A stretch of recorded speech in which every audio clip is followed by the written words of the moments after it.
Muy bien, mis amados hermanos, vamos a tomar asiento. Ya comenzamos la grabación, ¿sí? Muy bien. Estamos estudiando el Catecismo de Heidelberg. Quiero que cada uno de nosotros podamos considerar, mirar. Y hoy nos corresponde la pregunta 69, pero hemos estado nosotros considerando algunas cosas muy importantes. Algo que es importante que hemos considerado en estos días son los sacramentos. ¿Ustedes qué han entendido de los sacramentos, mis queridos hermanos? Cuéntenme. Señor.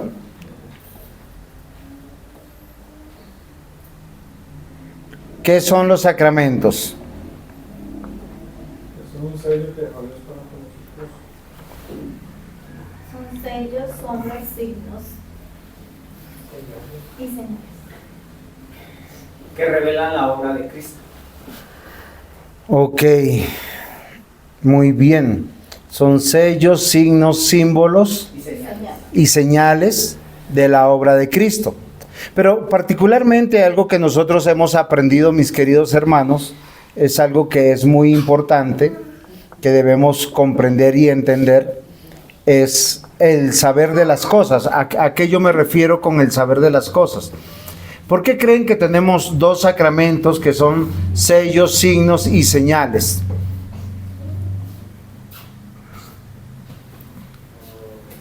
por la pertenencia y por el... Sí, eso es lo que significan. Uno es pertenencia y el otro es comunión. Pero quisiera que nosotros consideráramos algo que es muy importante. Y eso importante que quiero que consideremos es ¿por qué razón tenemos esos sellos sacramentales, esos signos sacramentales? ¿Por qué creen? Porque nos instituyó Cristo con el fin de que su pueblo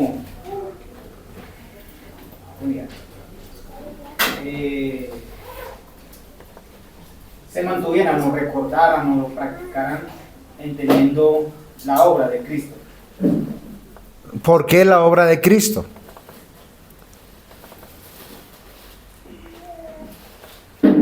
¿Les está dando muy duro? Cristo es la única que nos puede reconciliar con Dios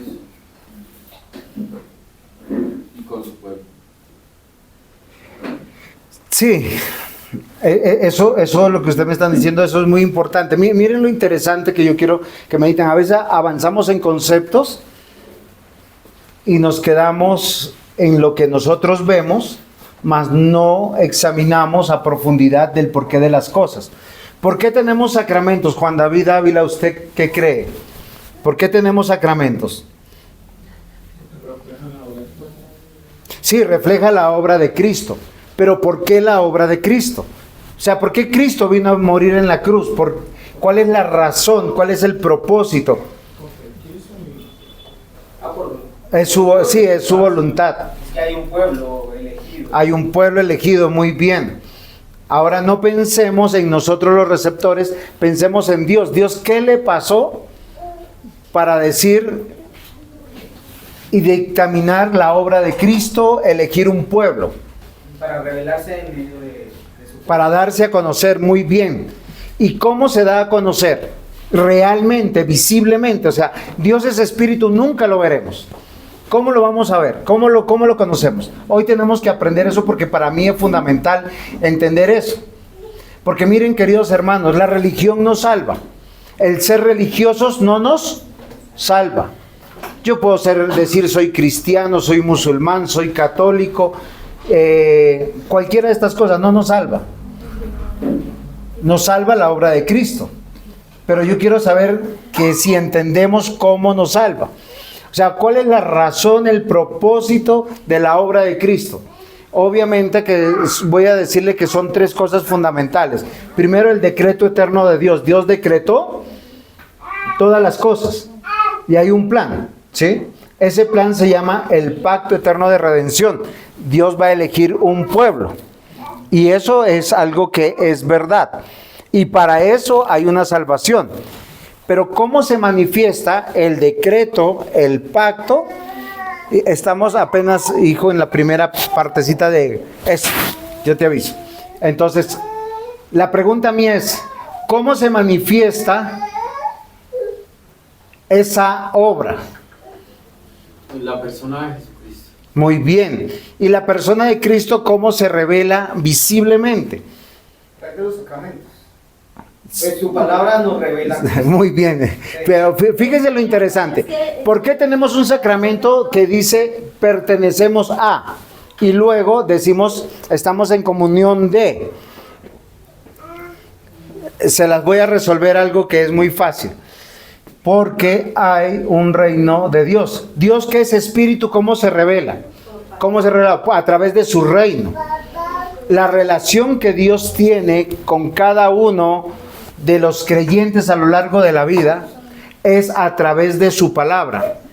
Por eso, fíjense que en estos días yo hablaba con alguien que me quiere convencer con argumentos humanos, sus decisiones, sus pensamientos, cómo ve la vida y por qué está viviendo como vive.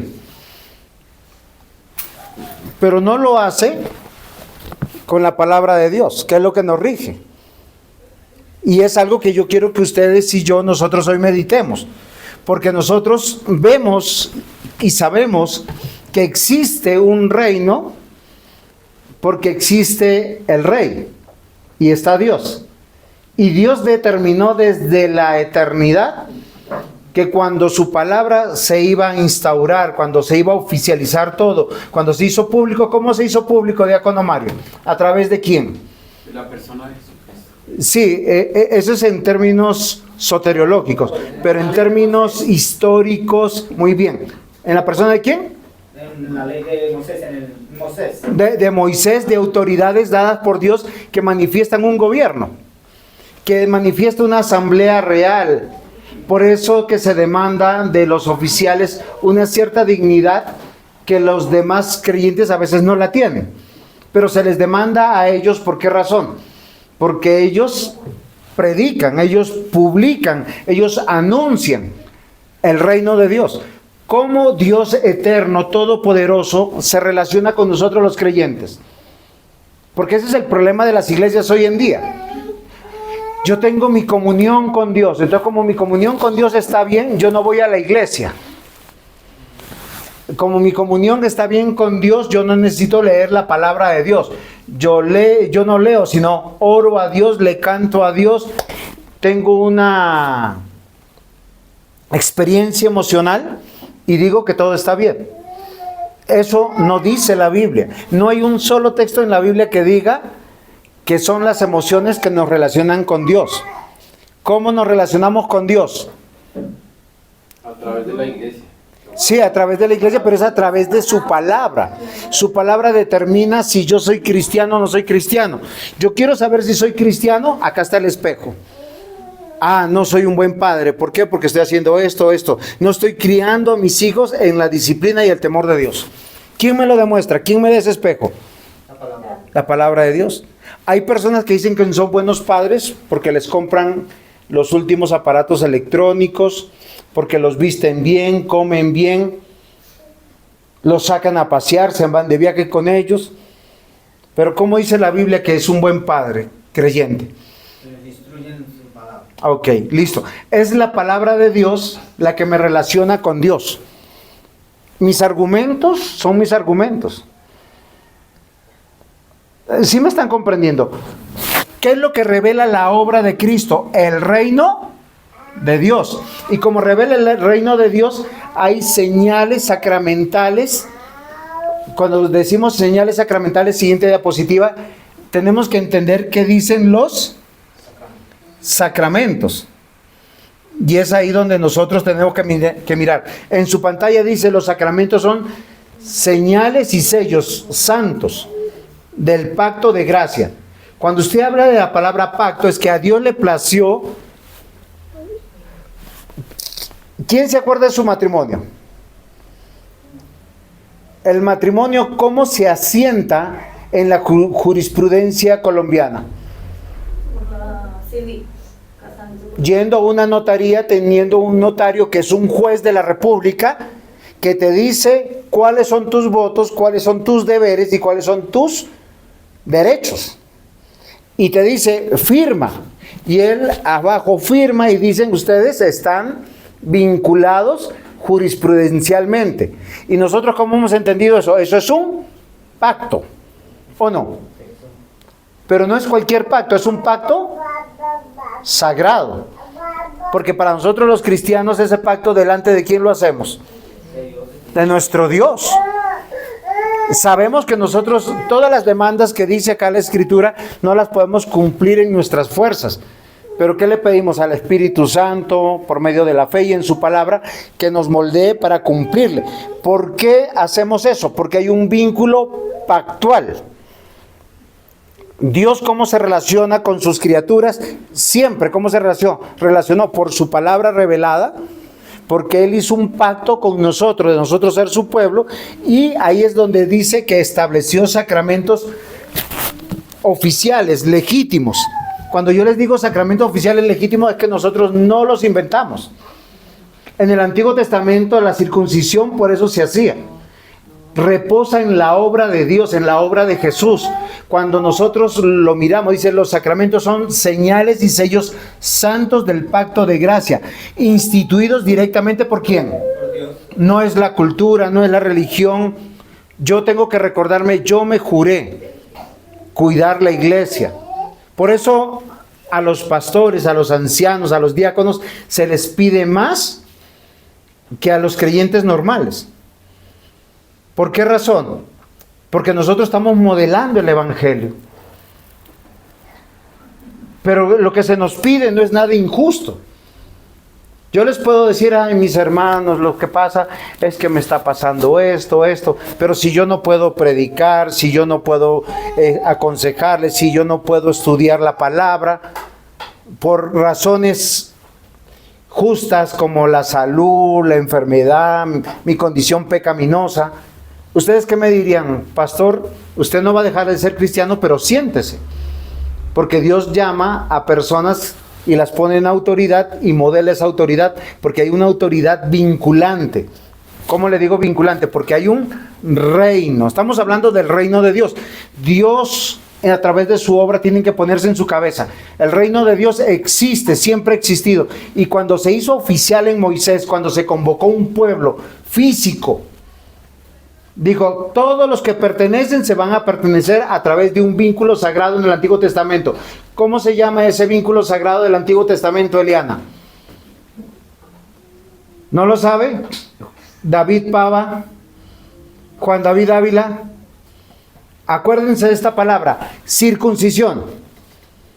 Dios le dijo a Abraham que tenía que circuncidar, en Génesis 17, a sus hijos, a todos los hombres, a los esclavos y a los extranjeros que están dentro de su casa. Porque eso que estaba diciendo, todos ellos están dentro de un pacto. Ahora, lo curioso es que esa misma circuncisión, esa señal de pacto sagrado de pertenencia, tiene una ceremonia humana que apunta a una realidad teológica que Dios solo puede hacer, que es circuncidar el corazón. Cuando Cristo muere en la cruz, ese sacramento cambia. ¿Por qué cambia? Porque es una señal de pertenencia también, pero ya no va a haber derramamiento de sangre, no va a haber de dolor, y Él dice va a ser por agua. Ese sacramento de pertenencia, ¿a dónde decimos que está perteneciendo? Al reino de Dios, ¿basado en qué? En la obra de Cristo. Por eso es un sacramento que son señales, sellos santos del pacto de gracia, instituidos directamente por Dios para presentar a Cristo y sus beneficios. Cuando nosotros recordamos el ¿por qué me bautizo? Porque creo en Cristo. ¿Qué creo de Cristo? ¿Que murió por mí? Y miren, queridos hermanos, cuando ustedes estén hundidos en cualquier pecado, usted tiene que recordar que usted fue bautizado, que Dios lo marcó. Voy a hacer un... Bueno, Acá tengo un celular. Bueno, no se ve la marca, se ve mis 2 hijos. Pero este celular tiene una garantía. ¿Quién da esa garantía? El que la vendió. Y al que la vendió le dan otra garantía. ¿Quién? El que lo fabricó. ¿Quién me da la garantía a mí de que soy un hijo de Dios? Cristo. Él es el que, ¿por qué? Porque Él me dice, estos son los beneficios y confirma mi participación en Él. ¿Cuál es mi participación? Que yo en esta vida pertenezco al reino de Dios y estoy siendo despojado del viejo hombre y revestido del nuevo hombre. Ese es el argumento bíblico. Queridos hermanos, establece una distinción visible entre los que pertenecen a la iglesia y el resto del mundo. Hay muy buenas personas en el mundo, moralistas, religiosos, pero no son hijos de Dios. ¿Por qué razón? Porque no tienen la señal y el sello de la obra ¿de quién? De Cristo. Entendiendo esto, pasamos a la siguiente diapositiva para entender la pregunta de hoy. ¿Por qué el santo bautismo, así dice la pregunta, te asegura y recuerda que eres participante de aquel único sacrificio de Cristo hecho en la cruz? Recuerden que mis ojos tienen que estar puestos en Cristo. ¿Saben cuándo ustedes lo van a entender? Cuando un pecado se los esté devorando y usted, por la convicción que el Espíritu Santo le dé y le haga caer en cuenta y decir, oiga, estoy ofendiendo a Dios. Y yo tengo que recordar lo que nosotros hemos comprendido hace un instante. ¿Cuáles son los beneficios de haber sido bautizado? ¿Cómo he sido confirmado? ¿Cómo se establece una distinción entre el mundo y el creyente? Y yo les puedo decir, no, yo quiero ser pastor, yo amo a Dios, pero quiero tener una vida diferente por estas razones. Pero ¿quién determina cómo son las características de un pastor o de un creyente? Dios, pero ¿cómo? Muy bien, Andreita, por su palabra. Entonces, cuando nosotros vamos a esta pregunta, siguiente diapositiva, se responde de la siguiente manera. El catecismo nos da la pregunta y también nos da la respuesta. ¿Por qué razón? Porque es pedagógico. ¿Usted quiere comprenderlo? Ponga atención. Porque Cristo lo ha instituido el lavamiento exterior del agua, añadiendo esta promesa, que tan ciertamente soy lavado con su sangre y espíritu de las inmundicias de mi alma, es a saber de todos mis pecados, como soy rociado, lavado exteriormente con el agua, con la cual se suelen limpiar las suciedades del cuerpo. Ahora miren, David Pava, una pregunta. ¿Se acuerda la palabra que yo les dije que tuvieran en su mente del sacramento del Antiguo Testamento? ¿Cuál era? Muy bien, circuncisión. La circuncisión, el profeta Jeremías en el capítulo 17 dice que el pueblo tenía que ser circuncidado del corazón. Ahora, ¿quién puede circuncidar el corazón? Usted se imagina, es una operación, y cuando decía de circuncidar el corazón, hablaba de limpieza, de purificar. Por eso el bautismo y la circuncisión tienen las mismas significaciones. Lo que Dios hace. Yo puedo venir, predicar bonito. Yo puedo venir, tener la más alta teología y comportarme como el diablo. Eso negaría mi fe, ¿o no? Ustedes pueden venir atentos aquí, chévere. Pero la pregunta es, ¿su corazón ha sido circuncidado? Ahora, si ustedes hacen un estudio curioso sobre lo que la Biblia habla del corazón, porque la Biblia habla de algunos órganos. Yo en algunas prédicas les dije, sí, habla de las entrañas, de amar con las entrañas, de sentir con las entrañas, de un amor entrañable. Habla de la renovación del corazón y habla de la renovación de la mente o del cerebro. Ahora, cuando estas tres metáforas hablan del ser del hombre. O sea, lo que está diciendo el profeta Jeremías en Jeremías 17, cuando dice circuncidados del corazón, es circuncidados al hombre, al ser. ¿Y qué lo va a circuncidar? Del pecado. ¿Y eso solo lo puede hacer Dios. Ahora, en el bautismo es la misma situación. El bautismo está, o sea, nosotros podemos confiar en el bautismo externo pensando tres cosas. Está ahí en pantalla. ¿Cuáles son, diácono Mario? La primera, la segunda y la tercera. ¿Quién la instituyó? ¿Qué promete y qué asegura? Muy bien. Las dos palabras finales son parecidas pero diferentes. Porque una promesa es algo que va a suceder que no está sucediendo, ¿sí? En términos plenos, completos. Y lo que asegura es algo a lo que tenemos que llegar, la meta, ¿sí? No sé si una habla de un proceso y la otra habla de una meta. Pero, ¿quién la instituyó? Nicole, ¿quién instituyó el bautismo? Diácono Sergio, ¿quién instituyó el bautismo? ¿Cuándo? ¿Cómo lo sabe? Cuando, como a través de Juan Bautista, ¿no? No, señor. Muy bien. Mateo 28. Pues sí, cuando él se bautiza, pero... No, señor. Una cosa es el bautismo de Juan el Bautista, porque Jesús no tuvo pecado, él no se va a limpiar de ningún pecado. Lo que hizo Juan el Bautista con Jesús fue un ungimiento. Digo, Señor, yo no soy digno de bautizarte, no soy digno ni siquiera de atarte las sandalias. ¿Eso sí, lo dijo o no lo dijo? ¿Quién lo dijo, hermana Carmen, eso? Juan el Bautista. Y conocía perfectamente a Jesús. ¿Por qué? Porque él era primo hermano. Y él es como yo decía, o sea, si yo lo conozco también, yo no soy digno, él es el Cordero de Dios. Ahí hubo un ungimiento. El bautismo nace, como dijo el diácono Jean Lee, cuando en Mateo 28. Cuando Jesús lo instituye, una vez que Él muere en la cruz, resucita, Él dice, todos los que van a pertenecer al reino de Dios deben ser bautizados. Recuerden que el plan es el reino de Dios. ¿Por qué razón? Porque el bautismo lo instituye Él, tiene unas promesas y tiene algo que nos asegura. Entonces, algo que nosotros tenemos que considerar hoy, ¿por qué Cristo lo ha instituido? Y vamos a encontrar en la siguiente diapositiva la cita bíblica. Entonces vamos a pedirle con voz de mando, con voz de un arcángel, dice de un ángel que bajó del cielo, lo lea. Y vamos a pedirle a Railicita que lo lea con voz alta. Ahí piense que me está regañando. Ahí está en pantalla. ¿Sí lo alcanzas a ver? Sí, señora, eso. ¿Por qué Cristo lo ha instituido? ¿Qué dice la palabra? Y Jesús se acercó y le habló diciendo, toda potestad me es dada en el cielo y en la tierra.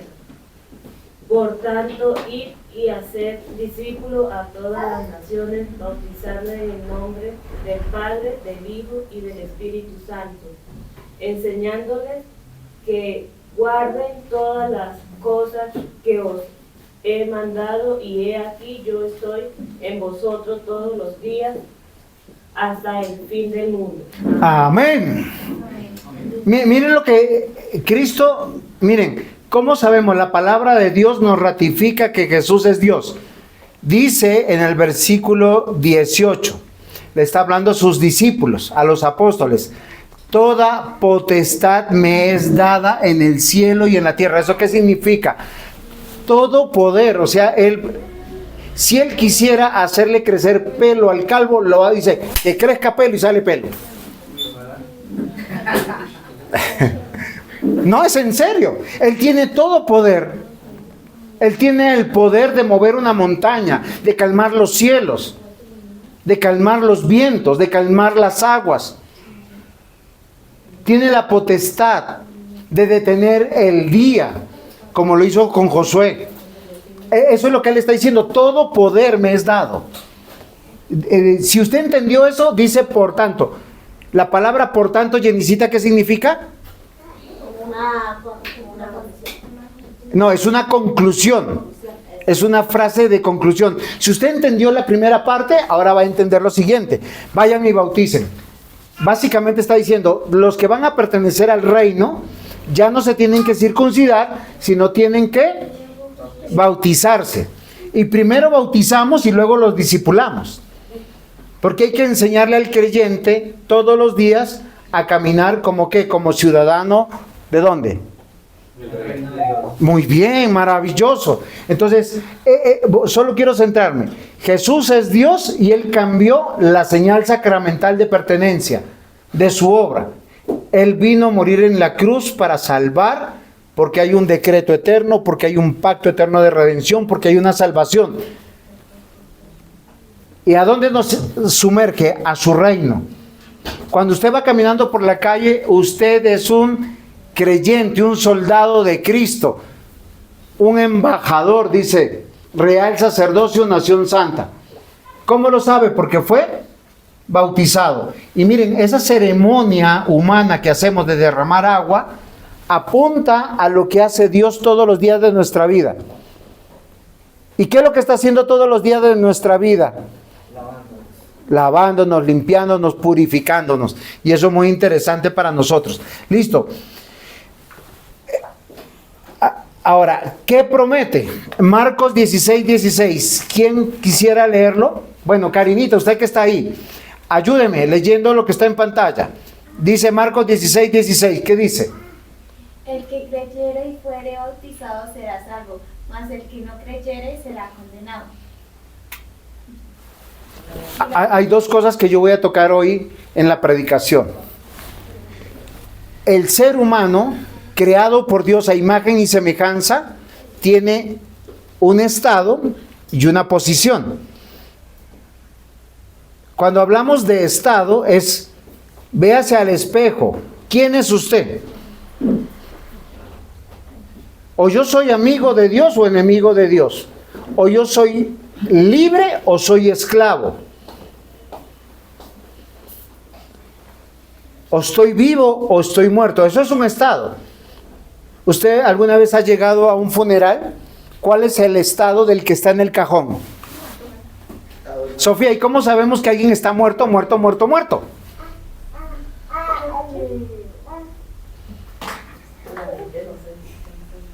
No, pero déjele que diga. ¿Usted cómo sabe que alguien está muerto? Porque no respira. No respira, ¿qué más? No se mueve, su color ha cambiado, puede estar oliendo a feo. ¿Sí? Eso se llama estado. ¿Cuál es la posición también de los seres humanos? O usted está injertado en Cristo o está como una hojita suelta. ¿Sí se han dado cuenta de las hojitas sueltas? Miren, acá hay una hermosa rosa. ¿Qué le gusta de esta rosa? No, es en serio, miren, su color, sí, es algo muy bonito, su contraste verde, rosadito. Bueno, pero hay algo que es particular que todo el mundo que está mirando.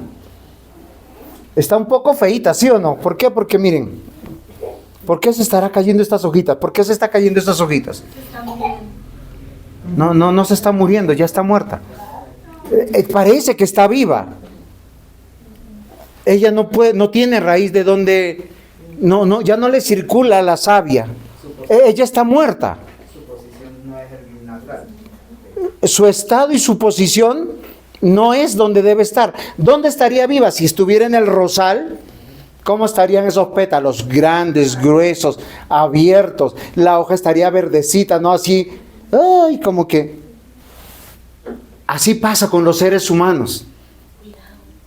¿Qué ha prometido? Que aquel que es bautizado será salvo y el que no creyere es condenado.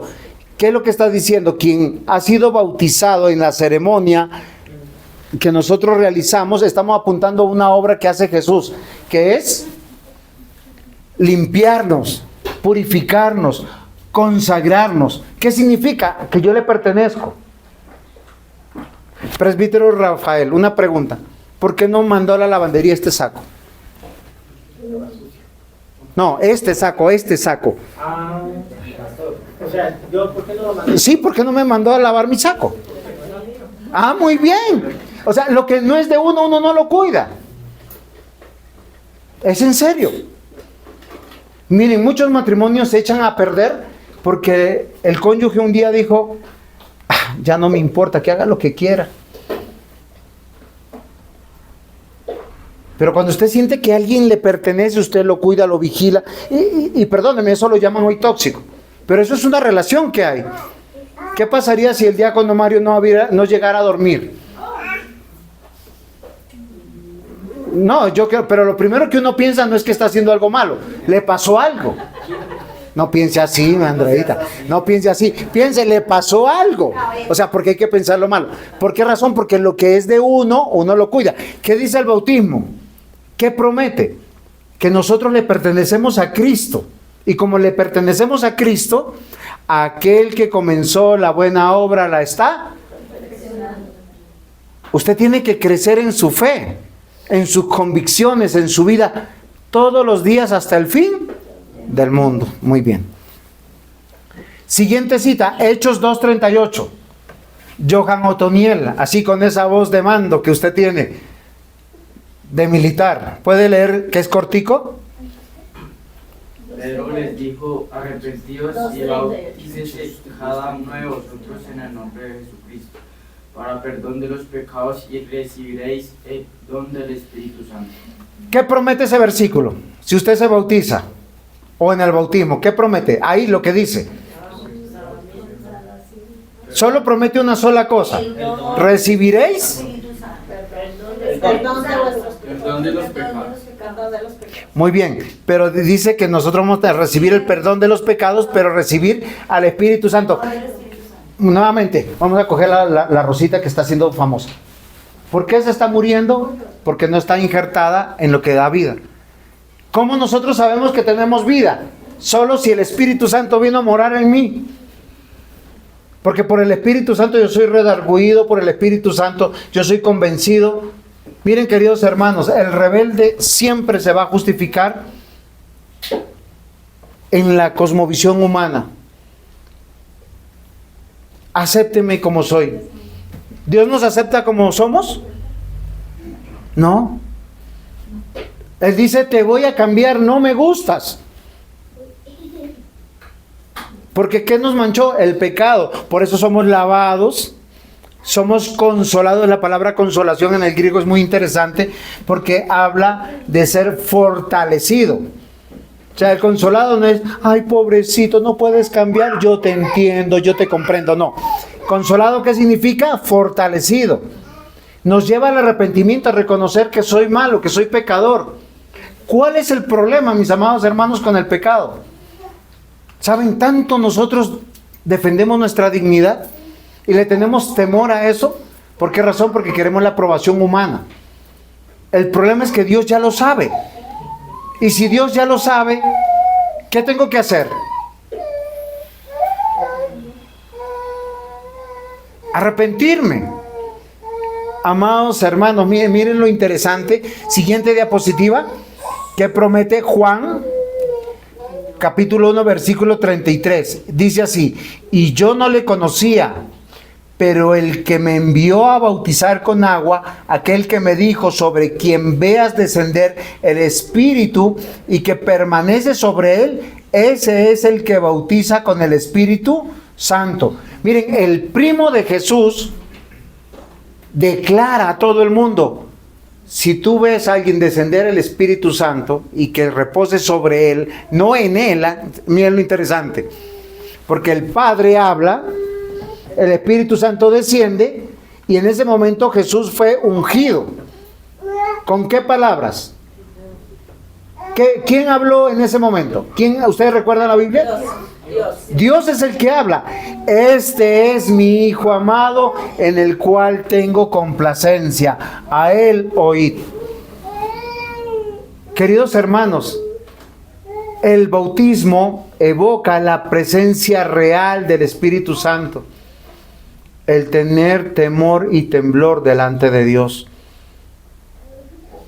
Nosotros no necesitamos la aprobación ni de una iglesia, ni unos ancianos, de unos pastores, sino de Dios. ¿Y cómo la tenemos? A través de la iglesia, a través de las autoridades, que son los ancianos, los pastores, y del Espíritu Santo. Por eso, perdón, es que se me pierde la Biblia. Lo que está en la palabra es lo que tenemos que obedecer. No los argumentos humanos. Los engañadores, los que Pablo dice, los falsos, dicen, enseñan con huecas y ¿cómo es? Habla de fábulas y de cuentos de viejas y de filosofías humanas. Hoy en día miren, hay personas que dicen, ay, es que yo no me siento hombre, es que nací en el cuerpo equivocado. Es una percepción. Y nosotros como iglesia no somos homofóbicos. ¿Qué le decimos? Oiga, si Dios te concibió hombre, te hizo hombre, pues eres hombre. Eso de que me siento mujer, eso tiene un problema. Es como el que se siente feliz, no con su esposa, sino con otra. O el que se siente feliz con la codicia, con la ambición. ¿Es totalmente diferente o no? ¿Por qué razón? ¿Qué es lo que regula nuestra vida? ¿Cuál es nuestra relación con Dios? La palabra. Y Dios estableció que la presencia real del Espíritu Santo viene cuando nosotros nos bautizamos. Y miren lo interesante, cuando nosotros bautizamos en fe, adultos y niños. ¿Pero qué creemos del bautizo? Que el bautismo posiblemente del Espíritu Santo, o sea, la regeneración ya pasó, o está pasando, o va a pasar. ¿Eso es claro? Cuando hacemos la ceremonia, cuando bautizamos a un niño, a un joven, a un adulto, ¿nosotros qué creemos? Que el Espíritu Santo vino a esa persona, posiblemente ya en el pasado, no en ese mismo momento, y ya fue regenerado, o en el momento del bautismo está sucediendo, o va a suceder en algún momento. ¿Por qué razón? Porque nosotros, ¿qué estamos haciendo? Obedeciendo un mandato que Cristo dejó. Entonces, ¿qué promete el bautismo? La presencia real del Espíritu Santo. ¿Quién instituyó el bautismo, Nancy? Nancy Daniela Dueñas López. Muy bien, nuestro Señor Jesús. Y tiene algunas promesas. La promesa de lavamiento, consagración, regeneración. La promesa del Espíritu Santo. Mateo 3:11, ¿qué dice? Ahí está en pantalla. Osquita Arcante, usted puede leer con fuerza, con voz de mando. Mateo 3:11. Dice, ya la verdad os bautizo en agua para arrepentimiento, pero el que viene tras mí, cuyo calzado yo no soy digno de llevar, es más poderoso que yo. Él os bautizará en Espíritu Santo y fuego. Muy bien, ¿qué es primero? ¿La fe o la confesión de fe? Primero la fe. Ni lo uno ni lo otro. Lo primero que le pasa al verdadero cristiano es la presencia del Espíritu Santo. Porque cuando viene el Espíritu Santo a tu vida, tú puedes confesar genuinamente. ¿Sí se dan cuenta? ¿Qué es lo que promete el bautismo?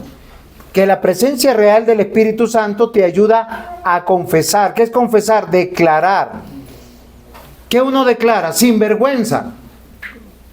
No le estoy diciendo que ustedes son sinvergüenzas. O sea, uno sinvergüenza, ¿qué dice? Soy cristiano, soy creyente, soy hijo de Dios.